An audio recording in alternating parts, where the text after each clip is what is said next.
Bonjour à tous et à toutes, disais-je. Alors donc, on est très heureux de vous accueillir aujourd'hui pour ce webinaire qui va parler d'un sujet extrêmement sérieux, mais vous allez voir, on va le rendre tout à fait didactique, compréhensible. C'est un sujet extraordinairement d'actualité. Voilà, la cybersécurité est d'actualité depuis pas mal de temps maintenant, mais ça va devenir extrêmement prégnant avec l'apparition de cette nouvelle directive finalement de l'Union européenne. Alors, je ne suis pas le meilleur placé pour en parler, c'est pour ça qu'on a demandé à Patrick de venir nous expliquer tout ça en long, en large et en travers. Alors, je me présente très rapidement. Donc, Marc Nelfauvet, je suis créateur de Skills for All, qui est un certificateur et un organisme de formation spécialisé sur le digital et du coup qui permet de s'assurer que le plus grand nombre de personnes possible puissent avoir accès à des compétences à plus forte valeur possible sur le marché et notamment la cybersécurité. Donc, Skills for All, c'est donc un certificateur. On est reconnu auprès du COFRAC, donc les mêmes instances qui valident également l'AFNOR, par exemple, pour notre capacité à délivrer des certifications à très forte valeur sur les métiers de la cyber notamment et du digital. On fait du digital learning, c'est-à-dire qu'on a nos formations qui sont enregistrées sur une plateforme et avec tous les dispositifs d'accompagnement qui vont bien, mentoring, tutoring, etc., quiz, ateliers en visioconférence, tout ce qu'il faut pour que vous ayez une expérience d'apprentissage qui soit la plus fluide possible. On est focalisé sur les métiers du digital, donc tout ce qui est autour de la cyber, de l'intelligence artificielle, du développement applicatif, du web marketing, de la gestion de projet, de l'agilité, tous ces sujets-là sont en plein cœur de nos sujets. On fait des bilans de compétences aussi, évidemment, parce qu'il y a beaucoup de gens qui envisagent de se reconvertir dans les métiers du numérique et qui ne les connaissent pas toujours bien. Et on a évidemment un rôle de conseil à ce niveau-là, bien évidemment. Patrick, est-ce que tu as résolu tes problèmes d'audio? Oui, Est-ce que tu bonjour à peux te tous. présenter? Désolé, j'avais quelques soucis. En fait, vous m'entendiez, mais moi, j'entendais rien. Désolé. Ça marche. Vas-y, juste quelques mots pour te présenter. Oui, alors moi, je suis Patrick Tanfin. Donc, je suis actuellement directeur opérationnel dans un grand groupe informatique français, un des piliers sur toute la partie cybersécurité, tout ce qui peut être lié à l'IA et à la partie service. Et je suis donc à ce titre donc responsable de toutes les opérations, donc de toutes les missions que l'on peut mettre en œuvre chez l'ensemble de nos clients. Donc, je suis également moi-même entrepreneur euh, et je suis également formateur, donc accrédité sur de nombreuses méthodologies, donc tout ce qui va toucher à la gestion de projet, à la gestion du changement et à tout ce qui va toucher à la sécurité et cybersécurité d'une façon générale, technique ou moins technique. Voilà, ça fait à peu près 23 ans que je travaille. Bon, pas 23 ans pile poil dans cette expérience-là, mais une vingtaine d'années quand même malgré tout, parce que j'ai très vite dérivé sur un monde purement informatique et sur ce type de domaine. Et puis, bah, j'ai un certain nombre de certifications. Alors, c'est vrai que 22 certifications, ça peut peut-être faire mal à la tête, mais en l'occurrence, le but étant surtout d'avoir une certaine crédibilité et de pouvoir aussi retransmettre un certain nombre de compétences et de savoirs, mais surtout être très actif dans cette communauté et dans cette véritable bulle et problématique de la sécurité, de la cybersécurité, parce que être formateur, c'est bien. Avoir les compétences, c'est encore mieux. Et les mettre en œuvre, c'est encore mieux. Et ça permet aussi de pouvoir illustrer l'ensemble de tout ce que l'on va pouvoir vous apporter, bien sûr. Voilà, et c'est pour ça qu'on est ravis. Bah, moi, je serais content de travailler avec Patrick qui m'a battu au niveau des certifications. Là, tu m'as battu à plat de couture.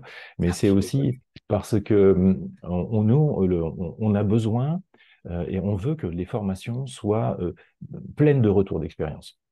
Voilà, avoir un formateur qui sort de l'école et qui a bûché son cours, c'est bien, mais en fait, on veut qu'il y ait plein de retours d'expérience dans les formations, que ce soit vivant, qu'il y ait des choses à raconter, qu'on ne soit pas juste sur un référentiel de connaissances, mais également sur des retours d'expérience les plus nombreux possibles.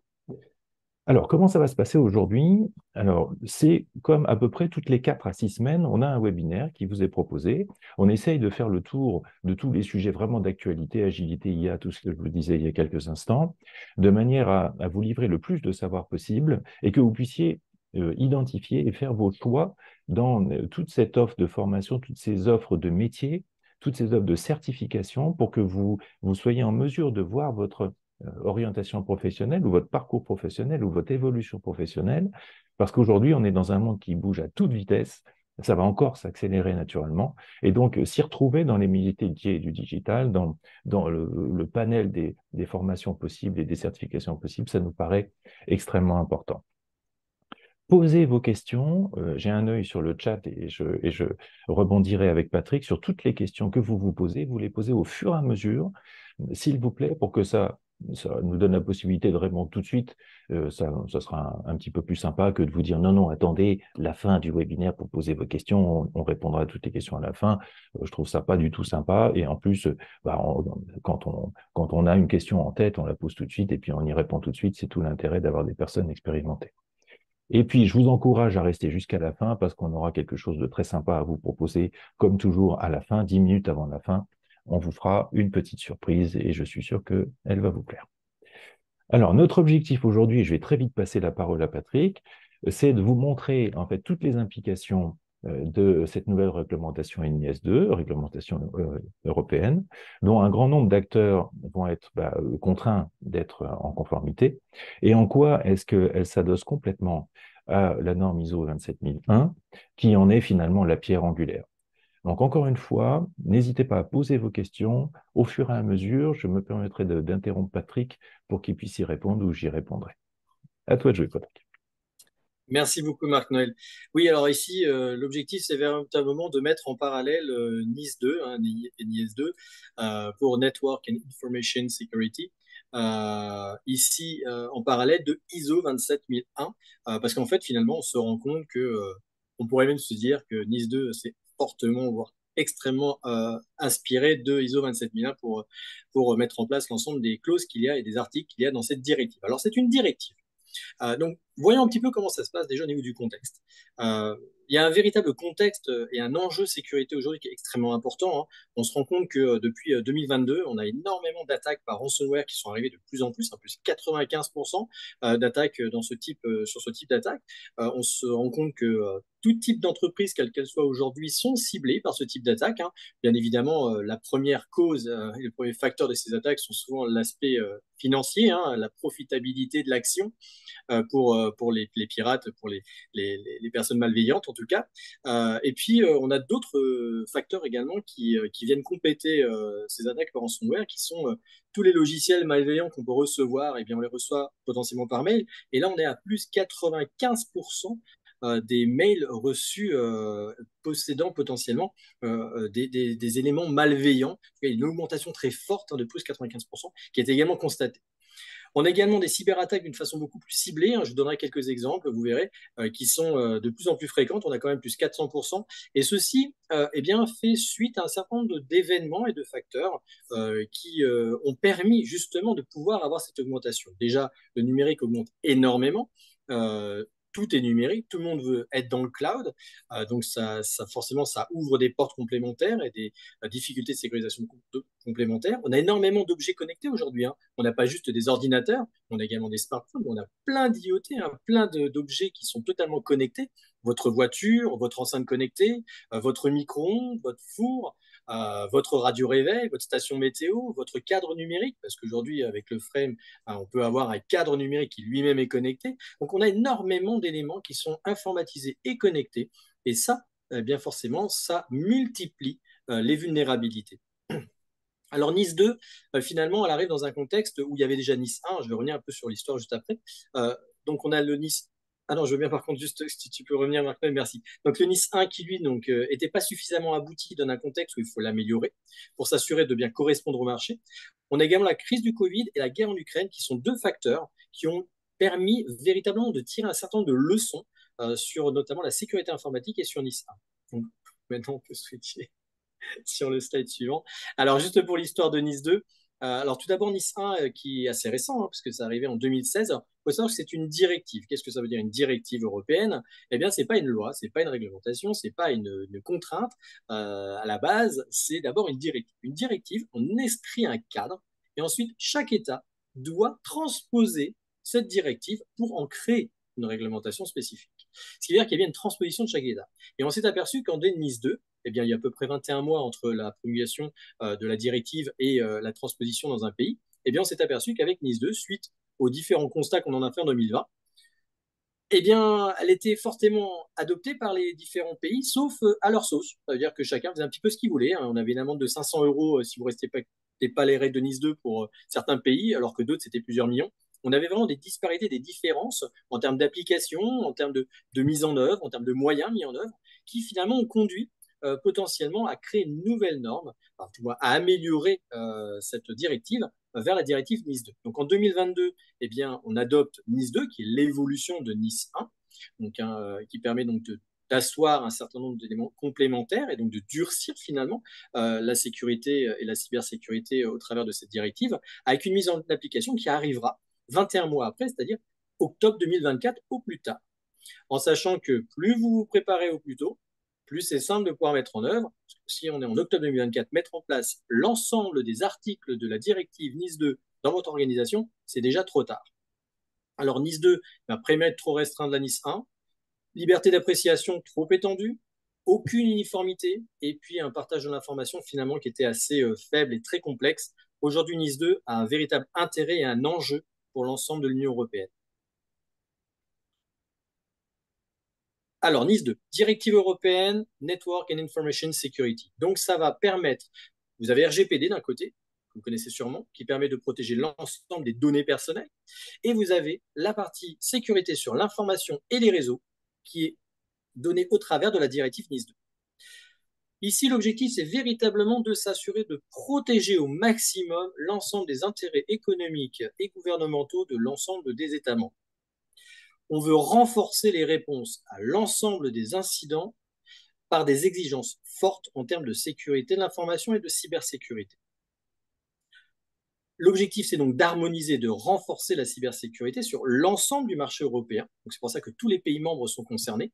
Alors, vous allez me dire, oui, mais alors les autres pays, ils s'en passent quoi? Potentiellement, ça va aussi avoir un lien avec les sociétés qui ont des liens avec les États membres, bien évidemment. Un petit peu à la sauce RGPD. On va essayer d'uniformiser fortement et de mieux collaborer, simplifier l'adoption par un certain nombre d'éléments, parce qu'on va voir qu'il y a une certaine proportionnalité à la mise en œuvre, améliorer la réactivité aussi par plus de communication et par la création de communautés spécifiques, et puis améliorer fortement la résilience. Et cette fois-ci, on va voir que sur cette résilience, on part du principe que suite à tout ce qu'on a pu apprendre, eh bien, on va protéger un certain nombre d'éléments vitaux pour l'ensemble des gouvernements et pour l'ensemble des États.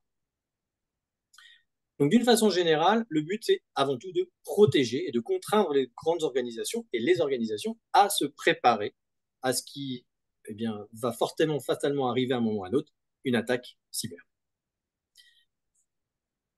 Alors, la mise en œuvre est donc proportionnée. Ça veut dire qu'on ne va pas demander à chaque entité de mettre le même type de protection. Une entité qui ferait 50 personnes et une qui est un groupe international de 100 000 personnes, on n'a pas la même problématique. En fonction du type d'environnement, du type d'activité de l'organisation, on n'a pas la même problématique non plus, la même sensibilité face à la menace et aux vulnérabilités. Donc, il va y avoir une démarche proportionnée. Par contre, il va y avoir un certain nombre de mesures minimum obligatoires à mettre en œuvre. Donc, il y a un article, l'article 21 de cette directive, qui impose un certain nombre de mesures.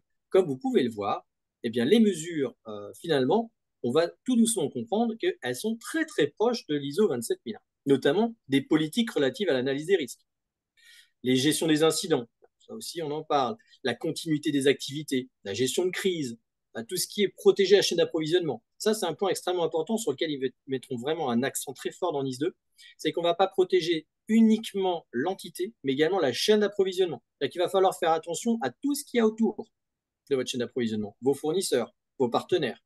Et ça, c'est aussi important.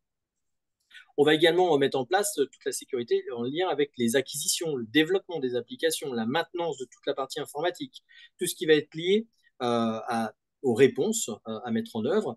Et on va donc avoir à mettre en place toutes les bonnes pratiques pour se protéger au maximum sur les dangers cyber, sur toutes les attaques potentielles. C'est ce qu'on peut appeler une forme de cyberhygiène. C'est un terme un peu nouveau qui apparaît de plus en plus sur le net, d'une façon générale dans le domaine. C'est la cyberhygiène, finalement. C'est avoir un système qui est suffisamment bien pensé pour bien se protéger et être suffisamment clean face à l'ensemble de ses clients et de ses fournisseurs. Parce que ça peut aussi avoir un impact sur les clients, bien évidemment. Donc, c'est un gros atout, un gros avantage.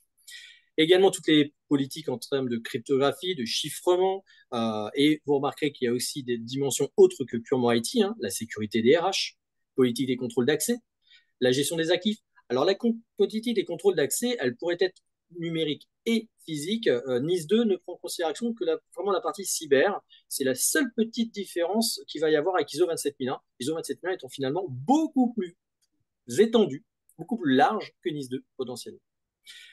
L'utilisation de solutions d'authentification, les MFA, vous avez pu le voir de plus en plus, les sociétés utilisent un système de multifacteurs au niveau de l'authentification. Maintenant, on est constamment, dès qu'on se connecte au moindre site internet où il y a un compte, on doit le confirmer par un téléphone portable ou autre chose. De plus en plus. Parce qu'on va demander de plus en plus à avoir ce type d'authentification pour s'assurer que c'est bien vous qui vous connectez. Hein, là, c'est aussi les lois du zéro trust ou ce genre de choses qui prennent le relais et qui sont intégrées finalement dans ces directives. Donc, un grand nombre de directives, ce sont les obligatoires, en sachant qu'il y en a bien évidemment d'autres. Celles-ci sont le minimum qui devront être mises en œuvre par l'ensemble des entités pour répondre à la directive NIS 2.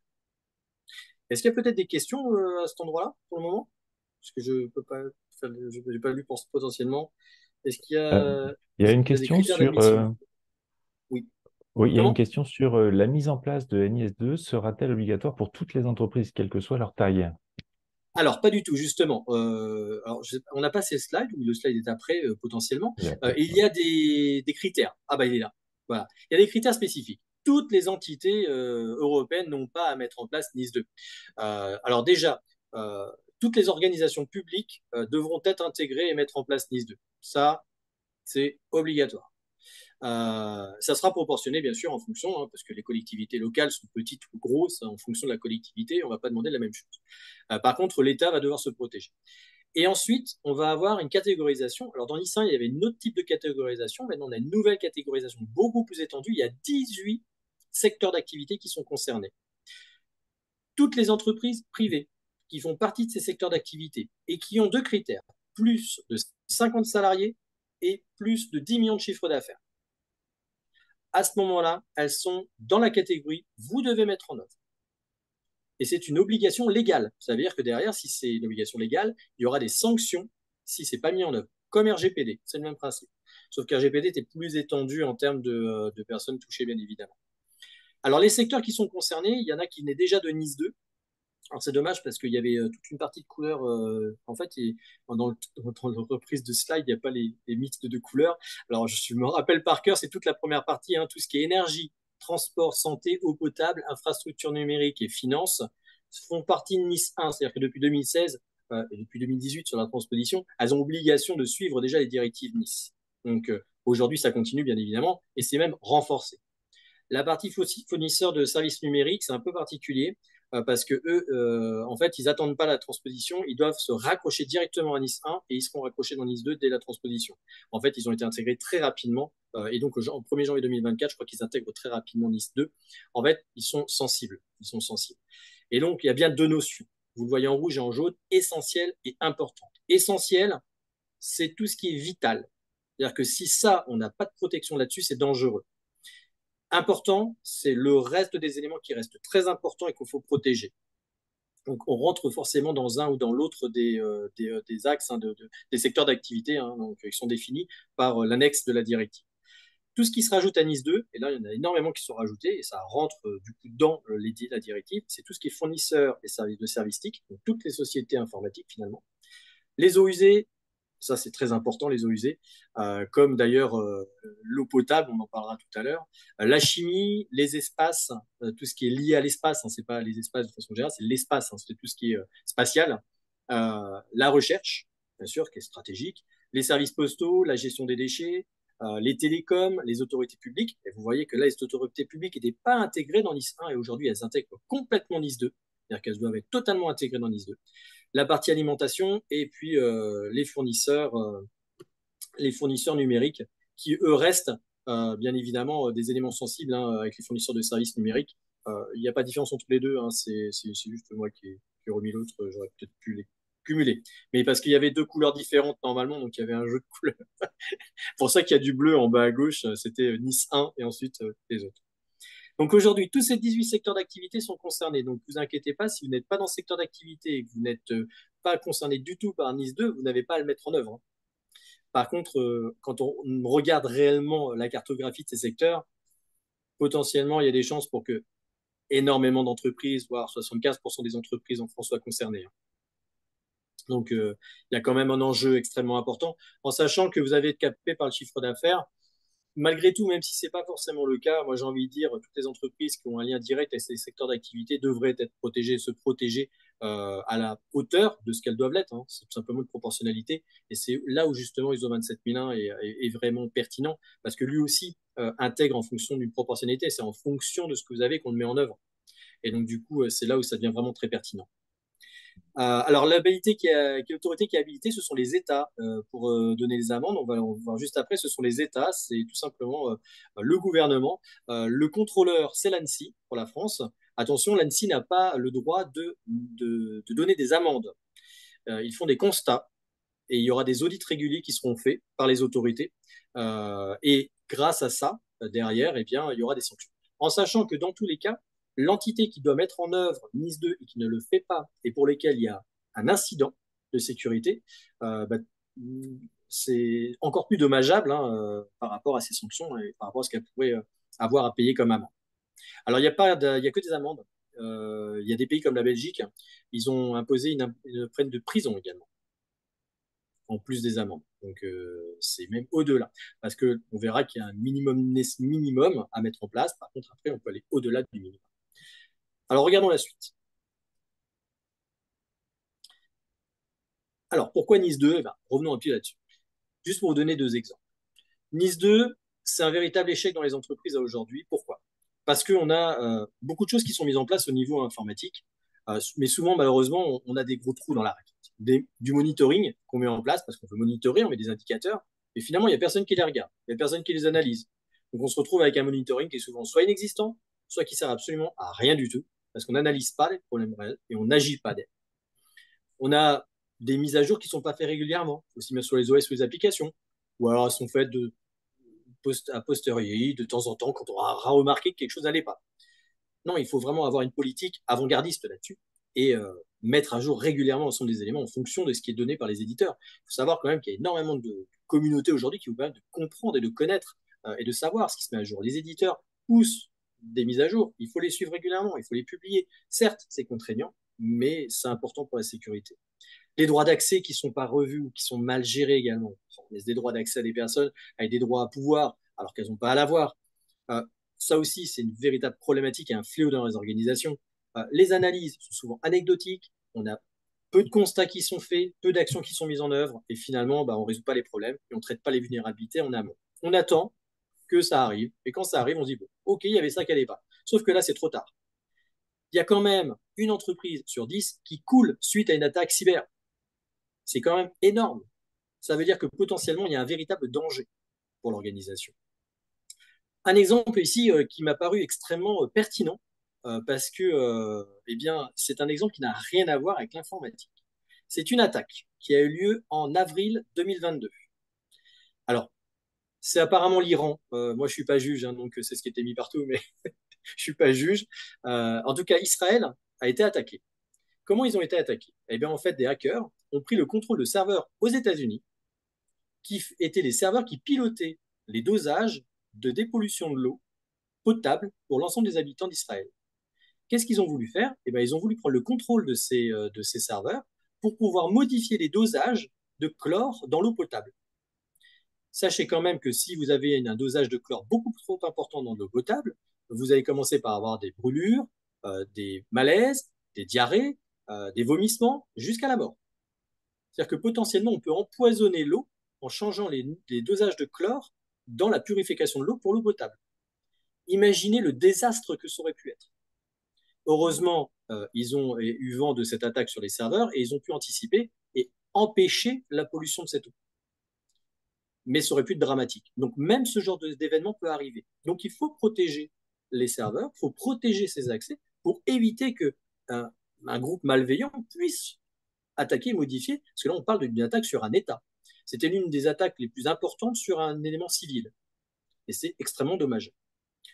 Également, moi j'habite pas très très loin dans la région parisienne, au sud de la région parisienne, il y a un hôpital qui a été attaqué pour lequel ils ont récupéré l'ensemble de toutes les données. Alors ils ont fait du ransomware, mais ils ont quand même récupéré toutes les données sur l'ensemble des patients de l'hôpital, un énorme hôpital, sur lequel ils avaient toutes les données médicales. Ils pourraient même infecter le réseau. Imaginez qu'ils ne se montrent pas et qu'ils vont juste changer le dosage de la morphine qui est injectée à chacun des patients. Imaginez le drame. C'est ça qu'il faut protéger aujourd'hui. Et c'est pour ça que NIS 2 est importante. Et c'est pour ça que pour pouvoir mettre NIS 2, eh bien, il faut mettre en place des véritables actions. Et ISO 27001, on va le voir, répond complète. Alors, qu'est-ce qu'on a comme amende? 2% de chiffre d'affaires, c'est 4 pour RGPD, là c'est que 2%, jusqu'à 10 millions d'euros. Vous pouvez aller au-delà du 2% ou du 2 millions d'euros. Attention, il n'y a pas de rupture, mais c'est ce qui est imposé. C'est-à-dire qu'au moins, aujourd'hui, tous les États membres ont une sanction uniformisée. En fait, ils ont copié RGPD pour remettre la directive en place. C'est les États qui devront, bien sûr, appliquer les peines. Mais ça sera poussé par un élément européen avec des communautés. Alors, ça, c'était Nice 2. Voyons maintenant son petit copain, qui finalement est même un peu plus haut, qui est ISO 27001. Alors, vous connaissez sûrement ISO 27001, je vais revenir dessus rapidement. C'est une norme ISO déjà, donc c'est une norme internationale, donc qui a été mise en œuvre par l'ensemble des États. Il y a 165 membres au niveau de l'ISO, d'État, donc du gouvernement, qui sont représentés, donc c'est quelque chose de très international, et qui permet justement d'appliquer, de mettre en place des standards sur la sécurité. Il faut savoir que cette norme évolue très régulièrement. La dernière version 2022 est à jour et prend en considération toutes les problématiques de cybersécurité, donc ce qui est vraiment extrêmement important. Il faut savoir que ces normes permettent de mettre en place un véritable système de management de la sécurité de l'information pour gérer toute problématique en lien avec la sécurité sur 3 grands critères, qui sont la confidentialité, l'intégrité et la disponibilité de l'information. C'est une norme bien évidemment volontaire, elle n'a rien de légal ou d'obligatoire, mais par contre, elle vous permet de pouvoir sensiblement montrer à vos clients, en étant certifié ISO 27001, eh bien, une certaine légitimité face au fait que vous avez mis des véritables mesures de sécurité qui sont appliquées, applicables, contrôlées, vérifiées et certifiées comme étant des mesures permettant de vous protéger contre l'ensemble des attaques, des risques, des menaces cyber et en lien avec la sécurité de l'information. Donc c'est véritablement une vraie crédibilité. Et l'ensemble de ces certifications sont portées par des grands organismes internationaux et des organismes nationaux, comme le COFRAC par exemple en France. Le but, c'est de démontrer véritablement que vous avez mis en œuvre tous les moyens. Et ça, c'est dans la directive NIS 2, c'est extrêmement important parce qu'on va demander à l'ensemble des entités de justifier la mise en œuvre des mesures de sécurité. Pas uniquement de les mettre, mais de pouvoir les justifier, de pouvoir prouver qu'on les met en œuvre. Et là, ça va demander de la documentation, du suivi, des comités de pilotage. Ça va demander un grand nombre d'éléments pour pouvoir prouver réellement la vie et la mise en œuvre de tout ça. Et pas uniquement juste d'avoir estampillé fait, j'ai mis une mesure. Et ça, c'est important. Alors, Si ISO tu me permets, 27001, Patrick, si tu oui, me permets, je pense que c'est le bon moment pour répondre à deux, trois questions qui sont bien justement sûr. sur ISO 27001. Et puis, ça va te permettre de te reposer 3 secondes. Il y a notamment une question qui est posée et qui dit est-ce qu'il y a une taille minimale pour appliquer la norme 27001? Alors, moi, je dirais non. En fait, toutes les entreprises pourraient adopter 27001 parce que c'est une pratique. C'est une pratique générale. Il n'y a pas besoin d'être une grande entreprise. Et d'ailleurs, on est très, très vulnérable quand on est des petites entreprises. 27001 donne vraiment un cadre d'organisation pour organiser la sécurité dans son entreprise, organiser la cybersécurité, regarder les moyens humains, regarder les moyens matériels, la formation, l'embauche, le cycle de vie d'un salarié dans l'entreprise, toutes les pratiques liées à la cybersécurité. Donc tout le monde, toutes les entreprises peuvent s'inspirer de 27001. Après, est-ce qu'elles vont jusqu'à la certification? C'est-à-dire, est-ce que l'entreprise veut se certifier 27001? Ça peut être un autre débat. Mais s'inspirer de cette norme-là, c'est absolument bon pour toutes les entreprises. Qu'est-ce que tu en penses, toi, Patrick? Complètement. En fait, la certification est certes un aboutissement pour certaines entreprises qui veulent pouvoir le justifier. Après, il faut la maintenir. Il y a peut-être un certain coût aussi à mettre en œuvre. Par contre, la norme ISO 27001 est abordable pour tout type d'organisation. Et au contraire, c'est ce qui permet, comme le dit Marc Noël, de pouvoir mettre en place un véritable système de management de la sécurité de l'information. Il n'y a pas de, c'est pas parce qu'on utilise le mot système de management que c'est gros. On l'a Mhm. déjà dans des petites entreprises de 10 personnes, on a déjà des systèmes de management. Mhm. Donc, Ouais, tout à fait. qu'il soit Tout à fait. 27001 ou 9001, finalement, on l'a déjà. Le, voilà, le débat sur la taille de l'entreprise, vraiment, c'est pas le débat qu'il faut tenir, même si la question, ben merci, elle est tout à fait pertinente, ça nous permet de rebondir dessus. C'est vraiment une pratique. Qu'est-ce que je peux prendre de de toutes ces informations, de cette norme qui a été construite par des centaines de personnes et qui est utilisée par des dizaines, voire des centaines de milliers d'entreprises à travers le monde? Qu'est-ce que je peux tirer de cette norme-là? Ben, il y a plein de pratiques que même les toutes petites entreprises, et je serais même tenté de dire que surtout les petites entreprises, peuvent adopter très très vite. Par exemple, chez Skills for All, voilà, on a 30 collaborateurs, on est ISO 9001. Donc on pourrait se dire, bah, vous êtes tout petit, vous n'avez pas cherché une norme, mais si au contraire, parce que ça nous a permis de grandir en maturité extrêmement rapidement. Après, il y a la formation à la certification ISO 27001. C'est-à-dire que là, on ne parle plus de certifier l'entreprise à ISO 27001, on parle de certifier la personne. Et là, c'est typiquement là où, évidemment, on opère ce qui se for All et Patrick, parce que nous, on certifie les personnes à cette norme. C'est-à-dire qu'on s'assure, à travers le cursus de formation et de certification, que la personne certifiée, elle a bien compris tous les tenants et les aboutissants de cette norme-là et comment est-ce qu'elle va pouvoir la mettre en œuvre dans son organisation. Ça, c'est lead implémenteur. Et également auditer un système de mise en place de la cybersécurité. Et ça, c'est lead auditor.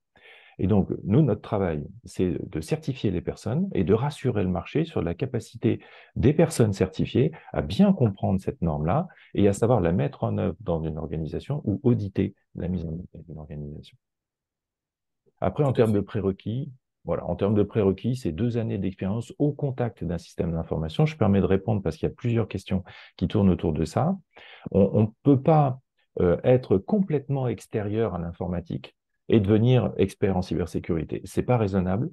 Il faut avoir été au contact d'un système d'information, il faut avoir été dans le développement, il faut avoir été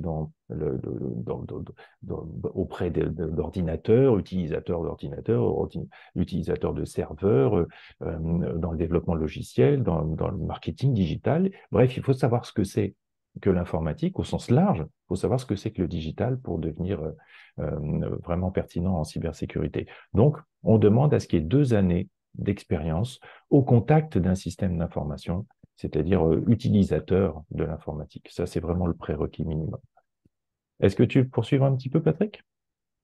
Oui, complètement. Je vois qu'il y a également une question là, sur Mhm. le fait que les associations de 1901 de grande taille seraient donc soumises à la NIS 2. Alors, si elles rentrent dans les 18 secteurs d'activité, oui. Si elles ne rentrent pas dans ces secteurs d'activité, non. Ce ne sont pas des organismes publics, hein, ce sont des associations. C'est au même Il y a une titre que n'importe question. quelle entité. Oui, c'est ça. Il y a une question sur, bonjour, est-il obligatoire d'être certifié ISO 27001 pour être conforme à NIS 2? Je crois que non. Non. Par contre, c'est une pratique qui va vraiment faire grandir l'entreprise en maturité d'adopter 27001 parce que c'est la norme la plus répandue sur le secteur, c'est la plus complète. Et Patrick va vous présenter les différentes familles de normes, enfin la famille de normes 27000 justement qui traite du sujet. Oui, alors tout à fait. Alors, il faut quand même savoir que je ne l'ai pas ajouté tel quel parce que je crois que c'est l'article 20 d'un pays africain qui, sur l'application, parce qu'en fait, certains pays d'Afrique ont appliqué la même directive en fait et la reprennent en interne pour eux, en fait, parce qu'ils ont beaucoup apprécié cette norme, cette directive européenne. Il y en a certains qui ont même ajouté certaines choses, et notamment un pays africain, alors je ne le citerai pas, a ajouté sur un de ces articles comme quoi, pour pouvoir être conforme à la directive, eh bien, il fallait mettre en place ISO 27001 et ceci devait être soumis au gouvernement et au roi. Donc, c'est pour dire, il y avait un roi derrière. Donc, du coup, c'est même ancré dedans. Comme quoi, finalement, dites-vous que si vous êtes certifié ISO 27001, potentiellement, passer NIS 2, c'est beaucoup plus facile. Si vous ne l'êtes pas, il faudra tout prouver et, comme si vous aviez fait 27001 finalement. Donc, c'est un petit peu, finalement, c'est un gros avantage de le faire. Alors, l'avantage aussi de 27001, c'est que c'est une famille, en fait. C'est 27 000. Et 27 000, cette famille, elle est très large. Il y a la 27 000 qui, elle, bon, c'est la sensibilisation sur tout le vocabulaire, sur qu'est-ce que c'est réellement que la sécurité d'information. Donc ça, c'est intéressant pour sensibiliser l'ensemble des parties prenantes d'une organisation sur le vocabulaire et finalement, qu'est-ce que la sécurité informatique, qu'est-ce que la sécurité de l'information, qu'est-ce que la cybersécurité. Et puis après, on rentre vraiment dans des normes. Alors, des normes d'exigence, il y en a deux. Il y a la 27 001 et 27 006. 27 006, c'est pour la partie audit. On va surtout parler de la 27 001 qui permet donc de certifier une organisation sur sa conformité à l'ensemble des exigences de la norme ISO 27001, qui est donc la norme sur le système de management de la sécurité de l'information. Qu'est-ce que ça veut dire si on reprend dans NIS2? Eh bien qu'on va être conforme à l'ensemble de la directive et de l'ensemble des articles et des annexes de cette directive en appliquant les clauses de 4 à 10 de la norme ISO 27001 et puis les fameuses 93 mesures de sécurité de l'annexe A. On reviendra juste après sur ce point. Mais ce qui est surtout très intéressant dans 27001, c'est qu'on n'a pas juste une directive ou juste une norme. On en a plein. Et notamment, on est très accompagné par un ensemble de guides. On a la 27002, qui est le guide complet pour mettre en œuvre les mesures de sécurité. On a la 27003 qui vous explique comment mettre en œuvre un système de management de la sécurité de l'information dans votre organisation. On a la 27701, qui est en fait RGPD, tout simplement. Donc, en plus de ça, vous voyez que c'est déjà des éléments intégrés. On a la 27035, la gestion des incidents de sécurité de l'information. Alors ça, c'est génial. Si vous mettez en place complètement ce qu'il y a à l'intérieur de cette norme, vous avez tout votre système qui vous permet de gérer vos incidents de sécurité dans l'organisation, ce qui répond à 100% à ce que demande une des obligations de l'article 21 de la directive NIS2. Ça, c'est génial. La gestion des risques avec 27005, qui, elle, bien sûr, répond également à ces problématiques NIS2 qui ont de mettre en place un système de gestion des risques et de réponse à mettre en œuvre. On est complètement dedans. C'est la norme ISO 27005. D'ailleurs, il y a une certification également sur 27005 également qui existe. Ce qui veut dire que derrière, on a déjà une aide énorme avec un ensemble de catalogues de normes qui nous permet de savoir comment mettre en œuvre cette 27001. Et en plus de ça, on a toutes les normes par industrie à partir de la 27009. C'est tout ce qui vous permet de savoir. Vous avez une société dans le transport, eh bien, il y a des particularités. Une société dans la santé, il y a des particularités. Et donc, toutes ces différentes normes vont vous aider à mettre en œuvre les bonnes mesures de sécurité en fonction des vulnérabilités déjà établies. Ce qui veut dire que vous avez un véritable guide pour la mise en œuvre qui est extrêmement pertinent et qui en plus permet de répondre à l'ensemble des exigences de la norme NIS2. La directive NIS2. Alors, plusieurs points communs, donc on en a déjà cité certains, donc je ne vais pas tous les redire bien évidemment, mais notamment sur la gestion des risques, on est à 100% commun. La gestion des incidents, on demande les mêmes choses. Les contrôles de sécurité, on a des mesures de sécurité, donc c'est exactement finalement pertinent de répondre à l'un par rapport à l'autre et donc de pouvoir les comparer parce que finalement on répond à la même chose. Et puis la conformité, l'ensemble de la directive ISO 27001 permet de répondre à l'ensemble de tout ce qui est en conformité avec ces différentes directives et normes et potentiellement eh bien, on a deux axes très communs. L'un va avec l'autre. Finalement, si vous faites NIS 2, vous pourriez très bien passer ISO 27001 derrière, sauf qu'il va vous manquer quelques petites choses. Changeons de slide, vous allez comprendre pourquoi. Ah oui, alors ça, c'est la suite, excusez-moi, oui, de l'autre. Donc, l'amélioration continue, les audits réguliers, la sensibilisation et la formation également sont comprises dedans. Et on est bien sûr tout aligné. Je passe, je ne vais pas vous lire, vous pourrez le relire par la suite parce qu'on va vous fournir la présentation, hein, vous pourrez la relire par la suite. C'est sur ce slide-là surtout que je voulais venir, où on a des mesures obligatoires. Et en face de chacune des mesures obligatoires, je vous ai mis finalement les différents éléments de ISO 27001 qui y répondent. Et si vous regardez bien, vous allez voir qu'on a des clauses sur la partie politique, parce que toutes les politiques sont sur les clauses de 4 à 10, notamment ici 5, 6. On répond avec l'annexe A, où il y a les 93 mesures de sécurité de l'information, eh bien, réparties sur 4 grands thèmes. On va répondre complètement à la directive européenne, notamment sur A5, avec toutes les mesures de sécurité organisationnelle, avec la mesure A6, mesures de sécurité applicables aux personnes, et avec la A8, toutes les mesures de sécurité technologique. Avec ces 3 grands thèmes, on répond à toutes les mesures applicables par la directive. Et vous allez me dire, mais qu'est-ce qu'il en vient de la 7? Eh bien, dans la directive, on ne parle pas d'éléments physiques, on ne parle que d'éléments numériques et cyber. Donc, potentiellement, la 7 ne fait pas partie de la directive NIS 2. Ce qui, justement, a un gros avantage de mettre ISO 27001, c'est qu'on va couvrir un périmètre beaucoup plus large. Parce que je ne vois pas comment on peut ne pas avoir de sécurité sur les accès physiques alors qu'on considère les accès numériques. Et c'est un petit peu le creux, finalement, le manque de NIS2, je trouve, aujourd'hui, c'est de ne pas mettre en place tous ces accès physiques et de protéger, finalement, toute la partie physique de votre organisation. Et les mesures de sécurité physique sont applicables au travers de l'annexe A7. Et donc, ça ajoute un véritable plus à ISO 27001 par rapport à NIS2, parce qu'elle couvre un périmètre beaucoup plus large. Ce qui est quand même très pertinent. Alors, indirectement, ce n'est pas écrit tel quel, mais dans la NIS 2, on y fait de temps en temps référence sans véritablement en parler. Donc c'est pour ça que c'est bien aussi d'y penser et surtout pas oublier les mesures physiques. En tout cas, ici, je vous ai mis donc pour chaque élément l'ensemble des clauses qui sont applicables, bien évidemment, et auxquelles on pourra traiter le point. Je suis revenu dans les temps? On m'a dit de Hum, dépêcher. c'est bien, c'est bien. Il y Il a y a une des petite questions question. peut-être du coup? Oui, il y en a quelques-unes dans le chat. Alors, il y en a une qui concerne les pratiques. Donc, oui, effectivement, les normes sont disponibles pendant la formation. Donc, ils vous sont fournis pendant la formation. Vous pouvez vous y référer, etc. C'est le meilleur moyen pour vraiment vous imprégner de ce contenu-là. Il y a une question sur une personne ayant travaillé dans une SS2I, une ESN, ayant déployé un système de management certifié 9000, ayant travaillé sur le référentiel ISO. Combien de temps, en gros, pour se certifier et pour acquérir les connaissances? Alors, que ça soit lead implementor ou lead auditor sur ISO 27001, sont deux formations qui durent 35 heures. Donc, vous avez 35 heures de contenu, plus une dizaine d'heures de travail complémentaire, parce qu'il faut quand même absorber tout ça, c'est pas anodin. Bref, ça veut dire qu'en 45-50 heures maximum, vous avez terminé toute la formation et vous êtes prêt à passer la certification. Alors, 45-50 heures, ça veut dire quoi? Ben, si vous y mettez 1 heure par jour, ben, tout simplement, ça fait 50 jours. Si vous pouvez y mettre un tout petit peu plus, ça va réduire d'autant le délai. Il n'y a rien de compliqué. Il y a juste un certain nombre de choses à retenir, un certain nombre de choses à comprendre, à intégrer pour que vous puissiez passer la certification dans de bonnes conditions. Donc, à 1 heure par jour, en une cinquantaine de jours, c'est terminé, mais c'est parce que ce n'est pas une formation et une certification triviale. Il y a évidemment du contenu, on parle bien de lead implémenteur ou de lead auditor. Alors, ce qui concerne par qui est reconnue cette certification, elle est reconnue par le monde entier parce qu'elle est tout simplement internationale.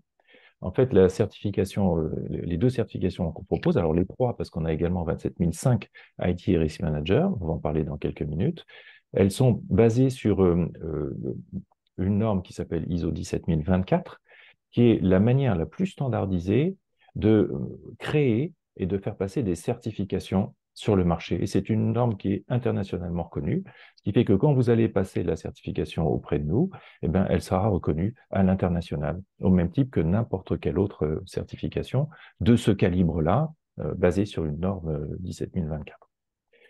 Quelle est pour vous la partie la plus difficile d'ISO 27001? Tiens, c'est pour toi ça, Patrick. Il n'y a pas de partie la plus difficile. Alors, j'ai envie de dire si je devais prendre la partie la plus difficile, la plus ardue à mettre en œuvre dans une organisation, c'est le changement de paradigme, c'est le changement de mentalité. C'est de faire en sorte que eh bien, chacun dans l'organisation comprenne les enjeux de la sécurité de l'information et de la cybersécurité. Parce que finalement, l'un des vecteurs qui est souvent extrêmement aggravant dans une organisation, c'est souvent, excusez-moi, hein, mais l'être humain. Et donc, c'est de faire changer finalement les mentalités. Ça, c'est véritablement la prise de conscience de chacun par le fait que c'est extrêmement important aujourd'hui de se poser cette bonne question. Ça, c'est un point extrêmement important. Après, le reste, c'est de l'apprentissage, c'est de la technique, c'est de l'acquisition. Il n'y a rien de compliqué et de difficile. C'est vraiment plus cet aspect-là, je pense, qui est complexe à mettre en œuvre. Très bien. Alors, les bénéfices de la certification ISO 27001, dis-nous en plus. Alors pour les organisations, eh bien, parce qu'à gauche c'est la partie organisation, à droite c'est plutôt la partie personne. Sur les organisations, eh bien, c'est 89% d'incidents de sécurité en moins dans une organisation, eh bien, parce qu'on met en place les bonnes mesures, on contrôle, on va avoir un certain nombre d'éléments mis en œuvre qui vont permettre justement de diminuer fortement le nombre d'incidents de sécurité, ce qui est extrêmement pertinent. Alors 89%, attention, on ne vous dira jamais que parce que vous êtes ISO 27001, vous avez 100% de risque en moins. C'est pas vrai. 89, c'est même ce qui ressort des chiffres de l'AFNOR, en sachant que moi, j'aurais été sur un 80-20. Hein, souvent, on a bon 80%, ce qui est déjà énorme, et un 20% qui reste encore à faire dans le temps. Mais déjà, c'est une très, très grosse évolution. 83%, eh bien, des entreprises qui ont été interrogées par l'AFNOR ont aussi indiqué que ça permet de consolider ces processus.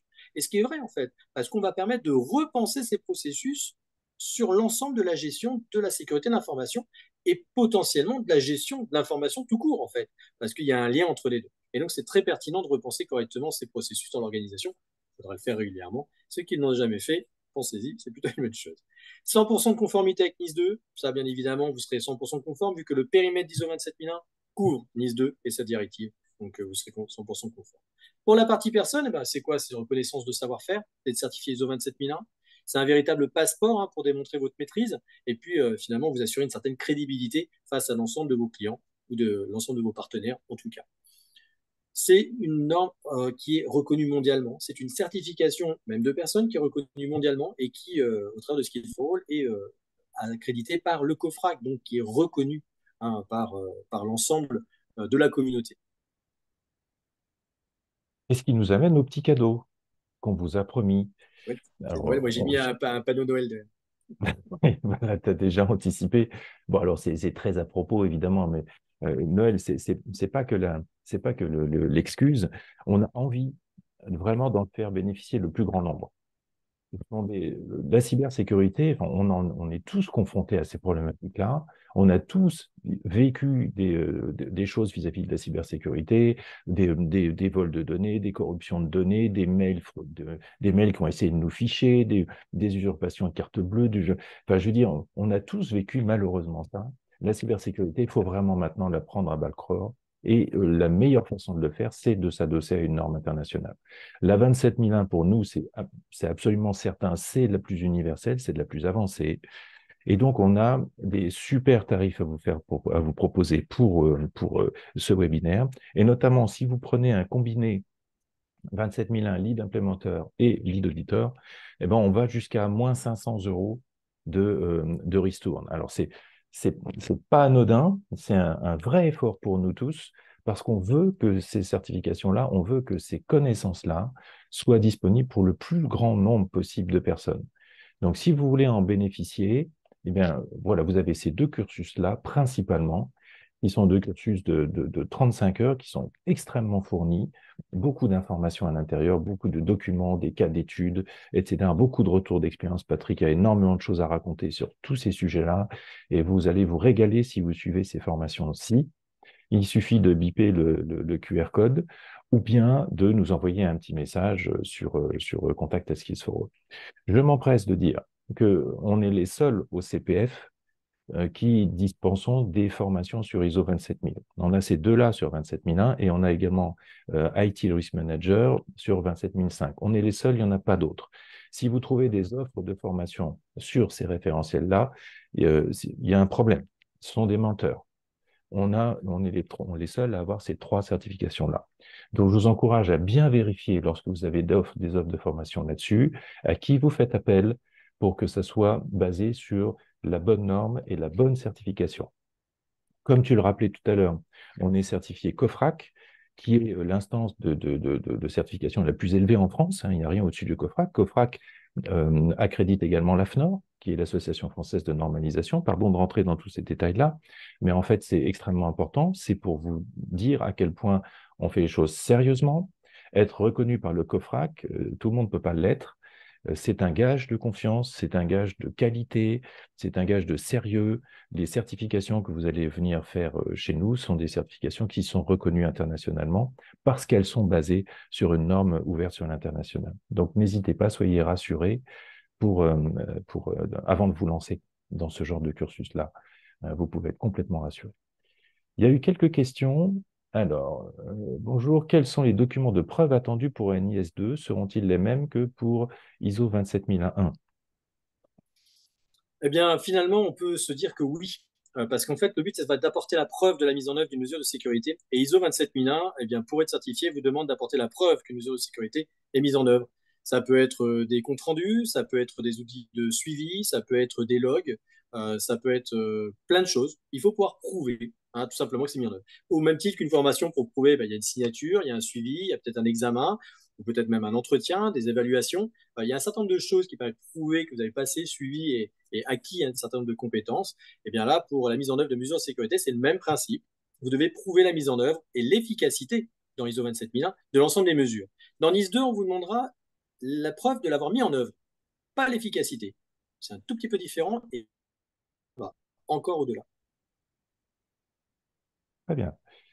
Y Une autre a-t-il des question peut-être? subventions pour déployer un système de management basé sur 27001? Alors, il n'y a pas de choses claires encore. Pourquoi? Parce que la directive n'est pas retranscrite. Mais il est annoncé potentiellement que pour les organisations les plus petites, il y aura déjà une proportionnalité, c'est-à-dire une mise en œuvre proportionnelle en fonction du type de l'entité. Et il est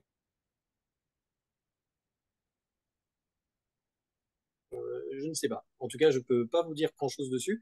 Il n'y a rien de transposé encore pour le moment, en tout cas de finalisé et de officiellement informé, mais on en parle. Alors, Mhm. on en parlait pour les collectivités, peut-être pas forcément pour les entreprises privées, je ne sais pas. En tout cas, on en parle. C'est clair. Alors, je vous ai affiché à l'écran également d'autres certifications assez incontournables sur tous ces secteurs-là, sur ce domaine-là qui est la cybersécurité. On parle de gestion de projet parce que mettre en place un système de management, c'est gérer un projet. C'est référent cybersécurité, par exemple, pour les entreprises de toute petite taille qui ne veulent pas aller jusqu'à la normalisation et qui veulent très très vite aller mettre en place des mesures rapides, simples. On a une formation qui s'appelle référent cybersécurité. On a DPO également délégué à la protection des données, hein, qui est une formation qui est complémentaire à celle de la 27001 sur la cybersécurité. Alors, en question, avec l'achat du module Lead Implémenteur, y a-t-il un référent à qui on peut poser des questions au téléphone? Alors, au téléphone, ça, on ne fait pas. Par contre, Patrick est dispo sur forum. Donc, toutes nos formations sont accompagnées d'un forum sur lequel vous pouvez poser des questions sans aucun problème. Il y a également de la messagerie personnalisée. C'est-à-dire que si vous ne voulez pas poser des questions sur un forum qui est vu par tout le monde, vous pouvez envoyer des messages directs au formateur. Et puis, il y a des ateliers en visioconférence. Et là, ça vaut le coup. C'est là où vous allez pouvoir poser toutes les questions que vous voulez en direct. Patrick les anime et répondra absolument en direct à tout ce que vous voulez lui demander sur le sujet, bien entendu. Par contre, par téléphone, non, c'est un peu compliqué et on souhaite en faire bénéficier tous les apprenants. Du coup, il y a un aspect partage d'expérience qui est important. Est-ce qu'il y a d'autres questions? Il y a quelque chose, ou il y a quelque chose que tu veux ajouter, Patrick? Non, peut-être que j'espère avoir le plaisir de vous revoir dans les ateliers, parce que une fois par mois, il y a un atelier, et puis de vous revoir sur les vidéos, parce que c'est moi qui les ai animées, donc vous aurez l'occasion de pouvoir communiquer avec moi. Avec grand plaisir. Mais sinon, Je après, la regarde. Ouais, sécurité, c'est un point ouais. important, n'oubliez pas. Dans tous les cas, peu importe derrière ce qui peut se passer, la sécurité, c'est une histoire de tous, hein, et on doit tous y penser dès aujourd'hui, comme disait Marc Noël. Hmm. Faut pas tarder. Ouais, ouais, c'est vraiment clair, c'est vraiment clair. Je regarde encore une seconde le webinaire, je ne vois pas d'autres questions. Si on a oublié de répondre à quelques questions, n'hésitez pas à nous envoyer un petit mail à contact@skills4all. On reprendra contact avec vous et on y répondra avec grand plaisir. Et sinon, le prochain webinaire sera dans un mois. Je crois qu'il est sur l'intelligence artificielle, me semble-t-il. Il y a énormément de choses à raconter là-dessus. Ça va tellement vite qu'on a envie de vous raconter plein de choses sur le sujet et on a plein de nouveautés également qui devraient vous passionner. Merci Patrick infiniment pour ta disponibilité. Merci Merci à Marc tous et à Noël. toutes. Avec plaisir. Merci à tous et à toutes et n'hésitez pas à nous revenir. On répondra à toutes vos questions avec grand plaisir. À très Merci à tout le bientôt. monde. Bonne journée. Merci.